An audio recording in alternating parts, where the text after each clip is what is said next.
Olá, meus queridos alunos, aqui é o professor Diego Gossano, de matemática, para mais uma aula do nosso curso. E hoje nós iremos resolver problemas envolvendo juros, que agora é a parte mais complicada dos juros, que fala de pagamentos dando entrada ou não, em mais de uma vez, né? Então isso daí é o qual não tem muita dificuldade, questões também que envolvem um pouco de logaritmo. Então vamos lá, de olho na tela. A primeira questão diz o seguinte: ao se aposentar aos 65 anos, um trabalhador recebeu o seu fundo de garantia por tempo de serviço, o famoso FGTS, no valor de 50 mil reais. Bora destacar aqui. Opa, passei sem querer. Valor de 50 mil reais. Vamos lá, destacando. E ele resolveu deixá-lo em uma aplicação bancária, que rendeu juro composto de 4% ao ano. Então, ele já está dizendo que a aplicação é no juro composto. Até obter um saldo de 100 mil reais, ou seja, o valor dobrou, não é? Se esse rendimento de 4% ao ano não mudar ao longo de todos os anos, o trabalhador atingirá seu objetivo após X anos. Considere o log de 1,04 como 0,017 e o log de 2 como 0,301. O valor mais próximo de x é igual a quanto? Vamos lá. Então, a primeira coisa que você tem que entender aqui é que o montante que está sendo trabalhado é o montante do juro composto. Então, é quem? Capital vezes 1 mais i elevado a t. Aí, vamos lá. Desenvolvendo o raciocínio da questão. O que é esses 100 mil reais aqui? É o saldo final. E o saldo final é o quê? É o montante. É quando já foi aplicado os juros. Então, meu montante aí é de 100 mil reais. O meu capital que foi aplicado foi de 50 mil reais. A minha taxa de juros é de 4%, é 0,04. E meu tempo é X. Galera, não aplique distributivo aqui e nem pegue 1 elevado a x e 0,04 elevado a x. Isso é loucura. Primeiro você soma o que está dentro dos parênteses para depois elevar a x. E eu também posso dividir 100 mil por 50 mil, que isso aqui vai dar 2. Então fica melhor. 1,04 elevado a x. Aí vamos aqui para uma observaçãozinha breve. Uma observação. Gente, quando eu tenho aqui, ó, a elevado a x igual a elevado a y, quando as bases são iguais, você pode igualar os expoentes. X igual a y, quando esse a aí, ele é um número positivo, não nulo, não é? Agora, quando a base é diferente, a elevado a x igual a b elevado a y, aqui, o que eu devo fazer? A gente deve aplicar log nos dois membros. Então, como 2 e 1,04 eu não consigo deixar na mesma base, eu vou jogar log no primeiro membro, então vai ficar log de 2, e log no segundo membro, 1,04 elevado a x. E ele deu o log de 2, olha aí, ó, substitua 0,301. E eu não posso substituir aqui logo o log, porque você tem que lembrar que o log de b elevado a alfa numa base A, esse expoentezinho aqui, alfa, ele desce multiplicando, ó. Então, primeiro você desce o alfa, então fica alfa vezes o log de b na base A. Então, primeiro você vai fazer o quê? Desça, escorrega ele aqui, ó, pá! Joga o x aqui na frente, aí fica x vezes o log de 1,04. Aí aqui sim eu posso substituir. Vai ficar 0,301 igual a x vezes o log de 1,04, que é 0,017. Gente, vamos multiplicar aqui todo mundo por 1000 para tirar essas vírgulas, tá? Então aqui vai ficar quanto? 301 igual a x vezes 17. Eu sei que o 301 por 17 não vai dar um valor exato, mas ele quer saber aproximado. Quanto seria 301 dividido por 17? Olha, isso daí dá mais ou menos uns 18, né? Uns 17,7,8. Aqui só de cabeça dá para fazer, né? Então vai dar uns 17,8 aproximadamente, tá? Por que, professor, você sabe disso? Porque não é 10, porque 10 vezes 17 só dá 170. Não é 14, porque está longe ainda. Não é mais de 20, porque 20 vezes 17 já dá 340. Então, na lógica, eu sei que isso daqui vai estar mais próximo de 18, gabarito, letra C. Meu filho tem que ser mala. Tem que ser mala na hora da prova para ganhar tempo para outras questões, tá bom? Então, a primeira já foi aí, questão, gabarito, letra C. O que diz aqui agora a nossa segunda questão? A nossa segunda questão diz assim, o gerente, deixa eu botar um marca-texto aqui, né? Segunda questão. O gerente de um banco apresentou um cliente interessado em investir determinada quantia em dinheiro 4 opções, conforme descritas no quadro abaixo. Tem as opções aí nas tabelas, o regime de capitalização, o prazo e a taxa. Aí ele fala assim, a opção que proporcionará o maior rendimento, ou seja, o maior montante, o maior juros ao cliente, considerando os prazos e as taxas fixadas pelo banco, é qual? Galera, eu tenho que lembrar de duas coisas. Bora lá. A primeira é que o montante do juros simples é quem? Capital vezes 1 mais I vezes o tempo. Eu tenho que lembrar disso. E o do composto é quem? Capital vezes 1 mais I elevado ao tempo. Tá? Então, fica de olho nessas duas situações. Aí vamos lá. Eu vou pegar o montante do investimento 1, lá em cima, né? Como eu não sei qual é a quantia que eu estou usando, eu vou chamar de C. Aí vamos lá. Vamos ganhar tempo aqui. O que é uma taxa de 2%? É 0,02. Como eu tenho que somar com 1, eu já vou escrever aqui quem? 1,02. E o tempo dele aqui é 2. Galera, quanto é que fica 1,02 elevado a 2? Ora, isso daqui é mais ou menos 1,0404C. Aí deixa quieto. Vamos para o montante da aplicação 2. É o mesmo capital, também é composto. A taxa é de 1,5%, que é 0,015, somado com 1 vai ficar 1,015. E o período de tempo agora é 3. Galera, não precisa você fazer a conta completa, só ter uma noção. 1,015 elevado a 3 dá mais ou menos 1,045, tá? Do capital, tá bom? Aí o montante 3, agora ele é simples, e o prazo é de 4 meses e a taxa de 2%. 2% é 0,02, então vai ficar quem? Capital vezes 1 mais a taxa que é 0,02 e o tempo que é 4. Gente, multiplica primeiro. 0,02 por 4 dá 0,08. Então aqui vai ficar 1,08C. Combinado? E o montante 4 vai ser quem? O capital aplicado também no regime de capitalização simples, num período de 5 meses, e a taxa de 1,5 é quem? 0,015. Então vamos lá. Vai ficar 1 mais 0,015 vezes 5. Primeiro multiplica para depois somar. Aí, galera, 0,015 vezes 5 mais 1 vai dar quanto? 1,075. Não é muito difícil fazer, né? Aí agora eu vou analisar os itens. Gente, quem é o maior? Bora pegar só com duas casas decimais. 1,04, 1,045 já é maior. Aqui é 1,08 e aqui é 1,075. Então você tem que perceber aí que a maior aplicação é quem? É a aplicação do 3, que é 1,08. Porque se você igualar todo mundo com 3 casas decimais, a primeira vai ficar quem?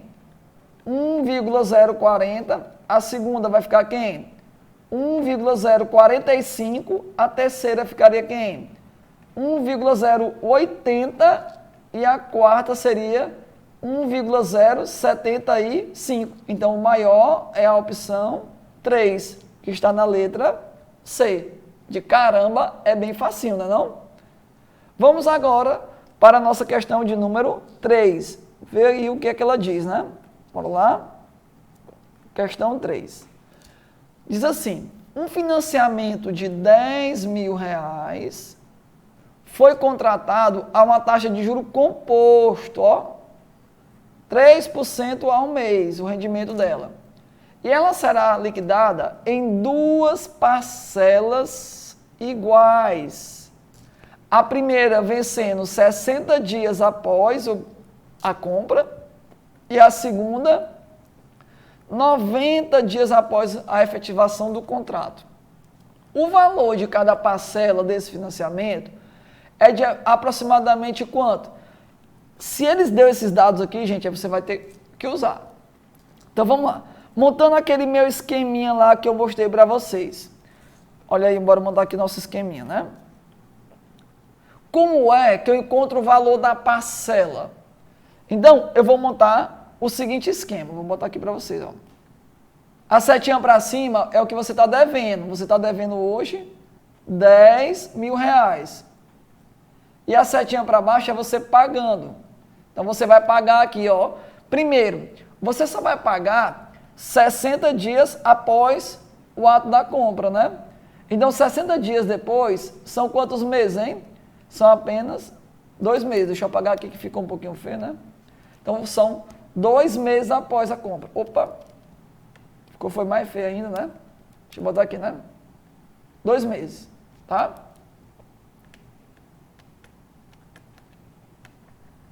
Deixa eu apagar aqui que ficou um pouquinho borrado, né? Então, vamos lá.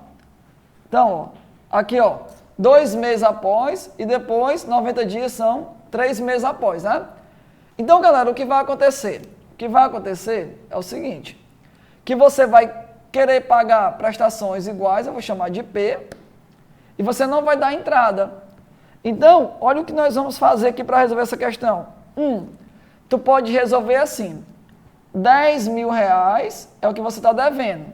Então, vai ficar quem? 10 mil reais. A taxa de juros dele é de quê? 3%. Então, eu vou pegar 1,03. E para quitar a dívida, vão se passar 3 meses. Tá? Aí, a soma dessas 2 parcelas tem que dar a minha dívida total, mas lembrando que os juros, ele vai diminuindo quando você vai pagando as parcelas. Tá? Então, a primeira parcela é P, ela vai ter uns juros de 1,03. E por que vai diminuir? Porque para quitar a dívida do 2 para o 3 só vai faltar 1 mês. E a próxima prestação também tem juros de 1,03, mas como você vai quitar a dívida aqui no mês 3, ela não vai ter mais nenhum juros, né? Você vai levar a 0. Tranquilo? Todo número elevado a 0 aqui, com exceção do próprio 0, dá 1. E todo número elevado a 1 dá o próprio número. Então eu sei que aqui vai ficar quem? 1,03P mais P. E eu só preciso saber quanto é 1,03 elevado a 3. Olha aí, a questão me deu, ó. 1 mais 0,03 elevado a 2. 1 mais 0,03 elevado a 3 vai dar quanto? Vai dar essa quantia que está aí na tabelinha, que é 1,0927. Quando eu multiplico por 10 mil, a vírgula desloca 4 casas. Então vai ficar 10.927 e aqui vai ficar 2,03P. Agora é só dividir o primeiro membro pelo segundo membro. Quando eu divido esse resultado, observe que os valores são muito próximos, né? Então, como eles são muito próximos, você tem que dividir mesmo. Eu vou pegar aqui um auxílio de uma continha, né? Que eu fiz, dá 5.383 para a gente ganhar um tempinho, né? Então, a nossa prestação é de 5.383, letra B de bola. Mas aqui, gente, existe uma segunda maneira de fazer essa questão. Qual é a segunda maneira de fazer a questão? Vamos lá. Dica também, ó. A dica que eu vou dar para vocês. O valor atual da dívida hoje é de 10 mil. Então, você pode descapitalizar os pagamentos. Então, quando eu multiplico, eu estou capitalizando o meu pagamento, tá bom? Agora, quando eu divido, eu estou tirando juros, descapitalizando. Também pode. Então, você pega as 2 prestações P e divide pela taxa de juros, que é de 3% somado com 1. Só que agora, como eu estou descapitalizando, olha o que acontece. Você tem que ver quanto tempo falta da primeira prestação para o valor atual. Ora, se era 2 meses depois, então você eleva a 2. Ora, quando eu for pagar a segunda, vai ser o quê? Ó, uma antecipação de 3 meses, então tu eleva a 3. E desenrola essa questãozinha aqui, ó. Tá bom? Então vai ficar quem? 10 mil, certo? Só que não compensa tu pegar 1,03 elevado a 2 e substituir a quantia. É melhor aqui você tirar o MMC. Aí, o MMC disso daqui é o maior fator. Então, o MMC aqui vai dar quanto? 1,03 elevado a 3. Então, multiplica aí todo mundo por 1,03 elevado a 3. Então, ó, multiplicando aqui, ó, todo mundo por 1,03 elevado a 3. Como é que vai ficar? Vai ficar 10 mil. Deu uma riscadazinha aqui, mas não tem problema, né? Vezes quem? 1,03 elevado a 3. Igual a quem? AP. Quando eu multiplicar essa parcela aqui, ó, por 1,03 elevado a 3, divisão de potência de meio à base, subtrai os expoentes. Então vai ficar 1,03 elevado a 1. E quando eu multiplicar aqui por 1,03 elevado a 3, vai dividir todo mundo e vai ficar só P. Aí você observa que essa equaçãozinha aqui é essa mesma equação. Então você ganha um tempo começando logo pela essa primeira forma e não usando essa segunda forma, que é o que os professores gostam mais de formar, tá bom? Tranquilo, pessoal? Questão difícil, né? Mas vamos lá, seguindo em frente. A quarta questão fala o seguinte. Agora mudar aqui para um marca-textozinho amarelinho que fica melhor, né? A quarta questão diz assim: o empréstimo foi feito a uma taxa de I%, usando o juro composto, em 8 parcelas fixas iguais a P. O devedor tem a possibilidade de quitar a dívida antecipadamente a qualquer momento, pagando para isso um valor atual das parcelas ainda a pagar. Após a 5ª parcela, ele resolve quitar a dívida no ato de pagar a 6ª parcela. A expressão que corresponde ao valor total pago pela quitação do empréstimo é... Aí você tem as alternativas aí, ó. Observe que as alternativas estão todas dividindo. E qual foi a dica que eu dei? Quando está dividindo, é porque você está tirando juros, você está descapitalizando. Então, bora montar aqui o nosso esquemazinho, né? Bora lá.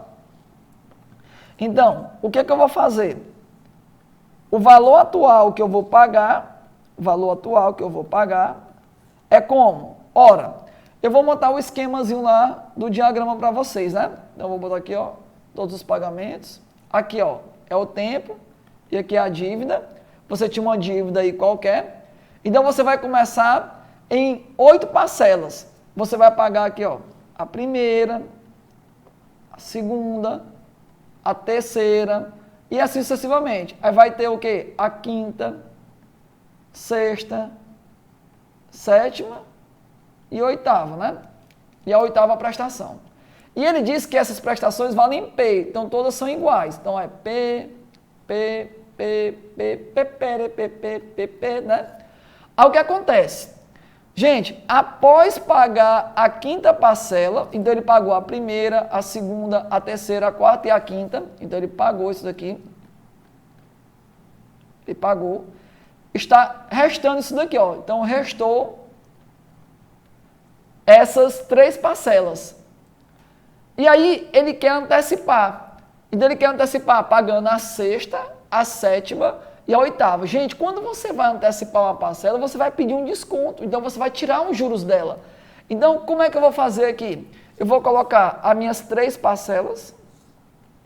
Aqui, ó, as 3.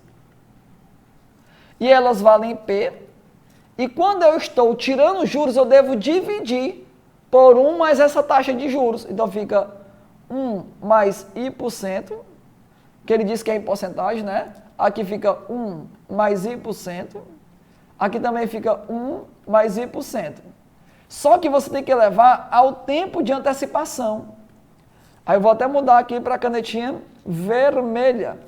Ora, se eu vou pagar a 6ª, na própria 6ª, o tempo é 0. Não muda nada. Mas quando eu for pagar a 7ª, na data da 6ª, eu vou antecipar 1 mês. E quando eu for pagar a 8ª, na data da 6ª, eu vou antecipar 2 meses. Porra, professor, que massa! Só que isso aqui é um nível pesado. Quem não sabia fazer isso aqui, meu amigo, dançou. Se o seu professor não explicou essa técnica, você não consegue não. Vamos lá. Olhando para as alternativas, bora olhar aqui, ele colocou o P em evidência de todo mundo, ó. Colocou o P em evidência. Então, bora colocar o P em evidência. Então, o valor atual, vou colocar o P em evidência e vou pensar assim, todo número elevado a zero, sem ser o próprio zero, dá 1. E P dividido por 1 dá o próprio P. Como eu botei evidência, fica 1. Como eu tirei esse P aqui para colocar em evidência, aí vai sobrar em cima aqui 1. E embaixo vai sobrar quem? Vai sobrar 1 mais I sobre 100. E na segunda vai sobrar quem? 1 sobre 1 mais I sobre 100, só que ao quadrado. E qual alternativa tem essa expressão desse valor atual? Aí eu vou olhar aqui. A alternativa que tem 1 sobre 1 mais I elevado a 100, 1 sobre 1 mais I sobre 100 elevado a 2, vezes o P é a letra A. Beleza? E aí você encerra as nossas questões de hoje com relação a juros. Beleza? Espero que tenham gostado e até uma próxima. Tchau!